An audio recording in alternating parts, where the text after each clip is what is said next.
बहुत सारी कहानियां हैं। नीम करोली बाबा की बात करें तो इनका जन्म लगभग 1900 में हुआ था, 1900 में हुआ था। ठीक है। फिरोजाबाद डिस्ट्रिक्ट है उत्तर प्रदेश में, वहां पे अकबरपुर में एक ब्राह्मण फैमिली में हुआ था। लेकिन जब इनका जन्म हुआ, काफी समृद्ध परिवार था इनका, जमींदार थे इनके पिताजी दुर्गा प्रसाद शर्मा। तो इनके पिताजी इतना ज्यादा अपने बेटे को लेके खुश हो गए। 11 साल में जो नीम करोली बाबा का जो बचपन का नाम था लक्ष्मण दास शर्मा, ठीक है। तो 11 साल की उम्र में ही लक्ष्मण दास को सारा ज्ञान हो गया। बहुत ही तेजस्वी, ओज से भरपूर लक्ष्मण दास शर्मा। तो दूर दूर से लोग इनको देखने आते थे। तो जो इनके पिताजी थे वो फूले नहीं समाते थे। लेकिन जैसा कि आपको पता है कि लक्षण तो दिख जाते हैं दोस्तों, जैसा भगवान बुद्ध के साथ हुआ। भगवान बुद्ध के आने से पहले ही, और जब वो पैदा हुए थे, ज्योतिष ने भविष्यवाणी कर दी थी कि ये तो साधु ही बनेगा, कुछ भी कर लीजिए, लेकिन ये संत बनेगा। तो उनके पिताजी ने वो सारी चीजें की जिससे भगवान बुद्ध को कोई ख्याल आ ही ना। 16 साल की उम्र तक तो भगवान बुद्ध को यह तक नहीं पता था कि हम बूढ़े होते हैं। इतना ज्यादा समझ लीजिए उनके पिताजी ने बंदोबस्त किया था। ऐसे ही लक्ष्मण दास शर्मा यानी कि नीम करोली बाबा के पिताजी ने भी किया था। वो चाहते थे कि बेटा बिल्कुल इन सबसे दूर रहो, तो बिल्कुल भी ऐसी कोई बात नहीं करते थे। लेकिन जो डेस्टिनी है, जो किस्मत है, उसको आप बदल नहीं सकते। किस्मत में था साधु बनना तो साधु बने। 11 साल की उम्र में इन्होंने अपना घर छोड़ दिया, 11 साल की उम्र में। और उसके बाद इधर उधर भटकते रहे। फिर ये गए गुजरात, गुजरात के बवनिया में गए। और ऐसा बोला जाता है 7-8 साल तक इन्होंने वहां पे तपस्या की और 8 सिद्धियां हासिल की। किसी भी साधु को सिद्धि हो गई, वो सब कुछ बदल देगा। वो यूनिवर्स से कनेक्ट हो जाता है, यूनिवर्स को अपने हिसाब से चला सकता है, सृष्टि को, बिल्कुल, है ना। तो सिद्धियां लेना बहुत ही ज्यादा मुश्किल होता है। आपने देखा होगा अक्सर ज्यादातर जो साधु होते हैं, जो बहुत ही सीरियस, वो बिल्कुल ध्यान में लगे रहते हैं, मेडिटेट करते रहते हैं। वो अपने जो सेंसेस होते हैं उन पे काबू पाते रहते हैं। तो सिद्धि पाना बहुत मुश्किल होता है। तो 8 सिद्धियां ऐसा बोला जाता है कि यहां पे लक्ष्मण दास शर्मा यानी कि नीम करोली बाबा को मिली। तो इनका नाम नील करोली बाबा कैसे पड़ गया, इसकी भी कहानी है दोस्तों। इधर उधर घूमते रहते थे। तो फर्रुखाबाद के पास एक गांव है नीम करोड़ी, वहां पे गांव है। तो एक बार क्या हुआ कि ये ट्रेन से जा रहे थे और फर्स्ट क्लास डिब्बे में चढ़ गए गलती से। साधु हैं, कोई नहीं। टीटी आया, टीटी ने बोला टिकट दिखाओ। टिकट था नहीं इनके पास। टीटी ने बोला कि आप जाइए, उतर जाइए, टिकट नहीं है तो, और दोबारा मत चढ़िएगा। इनको उतार दिया। अब नीम करोड़ी बाबा जो थे वो उतर तो गए, लेकिन जब नीम करोड़ी बाबा उतरे वो ट्रेन स्टार्ट ही नहीं हुई। ये कहानी है दोस्तों। वो ट्रेन स्टार्ट ही नहीं हुई और नीम करोड़ी बाबा वहीं बैठे रहे। तब यहां पे ड्राइवर और टीटी को यह एहसास हुआ कि उन्होंने कितनी बड़ी गलती कर दी है। तो ड्राइवर ने गए नीम करोड़ी पापा के पास और उनके हाथ पैर जोड़े, बोला कि आप प्लीज ट्रेन के अंदर आ जाइए ताकि ट्रेन हमारी चल पड़े। तो नीम करोड़ी बाबा मान तो गए, लेकिन 2 शर्तें उन्होंने सामने रख दी। पहला कि आप साधुओं के साथ बहुत ही अच्छा व्यवहार करेंगे, अच्छे से, और दूसरा कि यहां पे एक स्टेशन बना दीजिए। तो दोनों ये मांगे मान ली गई। और उसके बाद नीम करोड़ी बाबा जब ट्रेन में चले, आशीर्वाद दिया, तब ट्रेन भी चल पड़ी। तो वहां से इनका नाम नीम करोली बाबा पड़ गया। ठीक है ना।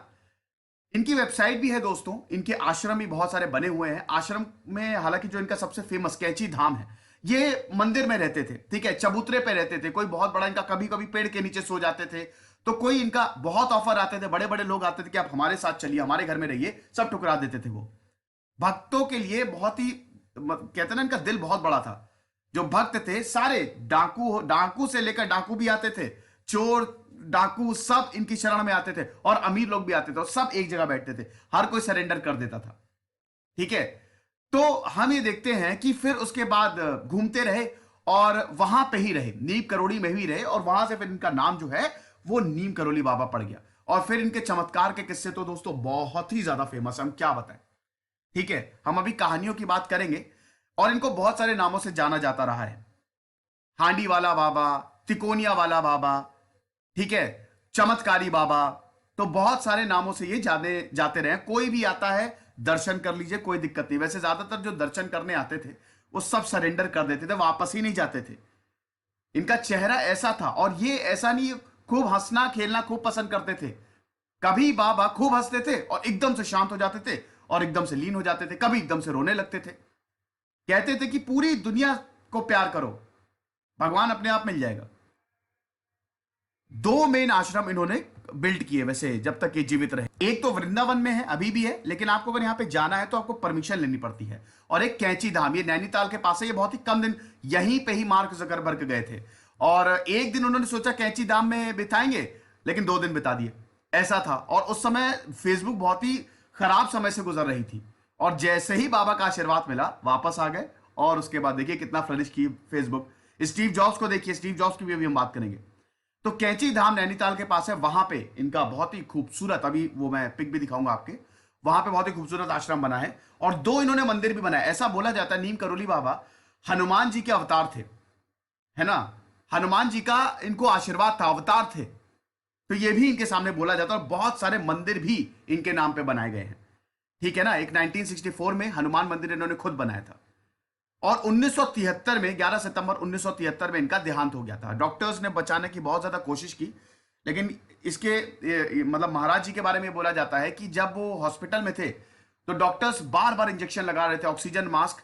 तो महाराज जी ने ऑक्सीजन मास्क निकाल के फेंक दिया, और उन्होंने बोला कि अब मेरा अब समाधि लेने का वक्त आ गया है, मुझे गंगा जल चाहिए। और ओम जय जगदीश हरे यही जप रहे थे। तो किसी तरीके से गंगा जल दिया और फिर समाधि में लीन हो गई है, ठीक है। तो 1973 में हम देखते हैं कि इनका स्वर्गवास हुआ। अब दोस्तों हम इनके शिष्यों की बात कर लेते हैं, इनके चमत्कारों की बात कर लेते हैं। इसमें सबसे बड़े रामदास हैं। रामदास जो हैं, इनका असली नाम, ज्यादातर आपको जो शिष्य है वो वेस्टर्नर्स मिलेंगे, और अमेरिका में भी इनके जो हम देखते हैं कि आश्रम चलते हैं, इनकी टीचिंग्स को इनके डिसाइपल्स फैलाते हैं, आज भी फैलाते हैं। इनका असली नाम था रिचर्ड एल्पर्ट, ठीक है। अगर हम रामदास की बात करें, बाद में दीक्षा लेने के बाद इन्होंने रामदास ले लिया। रिचर्ड एल्पर्ट नाम था, ये अमेरिकन थे, हार्वर्ड यूनिवर्सिटी में पढ़ाते थे, हार्वर्ड यूनिवर्सिटी में पढ़ाते थे, प्रोफेसर थे और केमिस्ट थे। तो ये आए, ठीक है, घूम रहे थे, भारत भी घूम रहे थे, हिमालय पे भी गए, और वहां पे इनको बताया, इनको पता चला कि एक बहुत ही चमत्कारी बाबा है नीम करोली बाबा, उनके पास चले गए। अब जब उनके पास गए तो उसके बाद क्या हुआ कि ये बड़े घमंड में अपने कि अरे मैं तो एक प्रोफेसर हूं, कोई क्या मुझसे बहस करेगा, ऐसे ही बस मिलने ही चले गए थे। कोई ऐसा इनका नहीं था कि वहीं रहे, या कोई श्रद्धा भाव से नहीं गए थे, ठीक है। और ये भी काफी ज्यादा उस समय दुख से और बड़े डिप्रेशन से एक तरीके से जूझ रहे थे।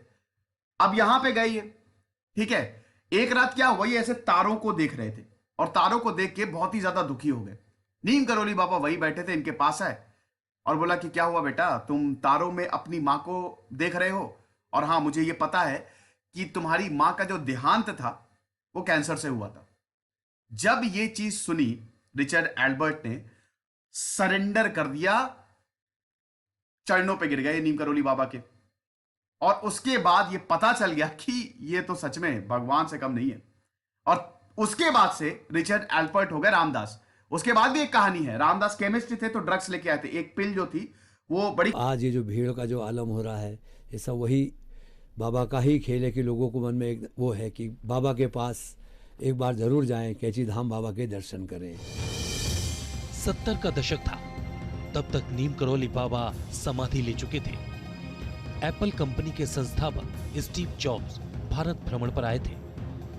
उन्हें एक सच्चे गुरु की तलाश थी, आध्यात्मिक शांति की तलाश उन्हें नीम करोली बाबा के कैंची धाम तक ले आई थी। यहाँ आकर स्टीव को अद्भुत शांति मिली थी, उन्हें चमत्कार का अनुभव हुआ था।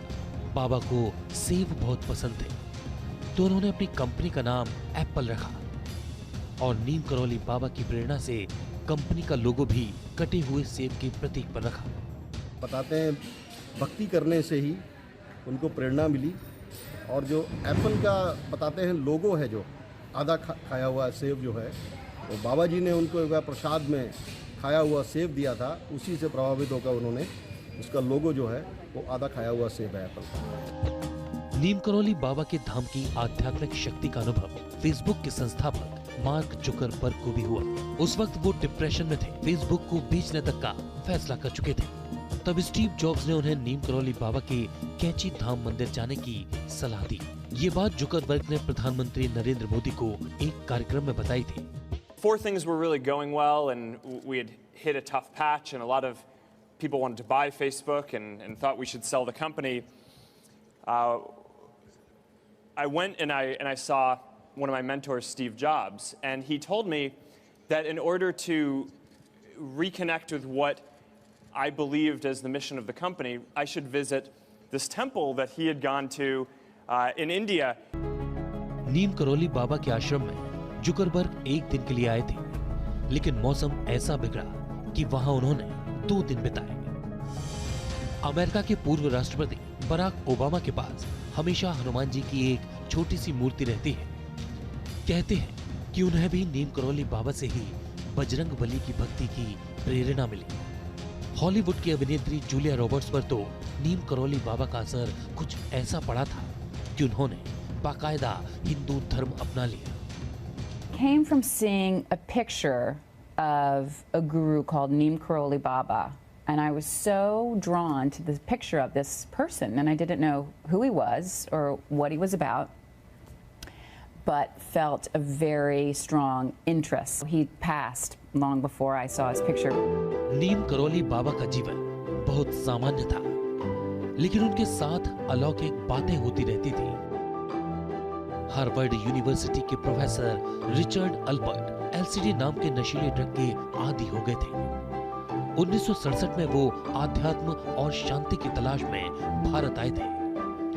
उनकी मुलाकात नीम करोली बाबा से हुई तो गजब हो गया।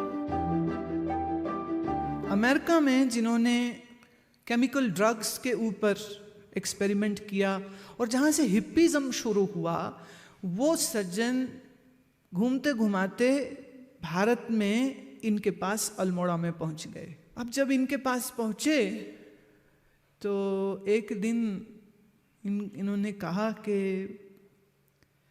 हम आपको LSD दें। तो उन्होंने ऐसा हाथ में वो पैकेट रखा और वो उनको ऐसे दिखाया। उन्होंने पूरा का पूरा ऐसा मुट्ठी भरी और खा गए। उसके बाद वो बैठे, डर गए वो कि ये तो अभी कुछ होने वाला है इनको। वो पूछें बाबा आर यू ओके? तो वो आगे से कहते मजा नहीं आया। नीम करोली बाबा ने रिचर्ड अल्बर्ट को संदेश दिया कि नशा करना है तो आध्यात्म का नशा करो। बाबा ने रिचर्ड अल्बर्ट को नया नाम दिया, रामदास। रिचर्ड अल्बर्ट बाबा के भक्त बन गए और हिंदू धर्म अपना लिया। न्यूयॉर्क में उन्होंने नीम करोली बाबा का मंदिर भी बनवाया। रामदास ने बाबा के चमत्कारों पर आधारित एक किताब लिखी, miracle of love. Neem Karoli Baba मानव कल्याण के काम करते थे। चमत्कारिक तरीके से उन्होंने हजारों लोगों की जिंदगियां बचाई थी। उनके एक इशारे पर काल की गति थम जाती थी।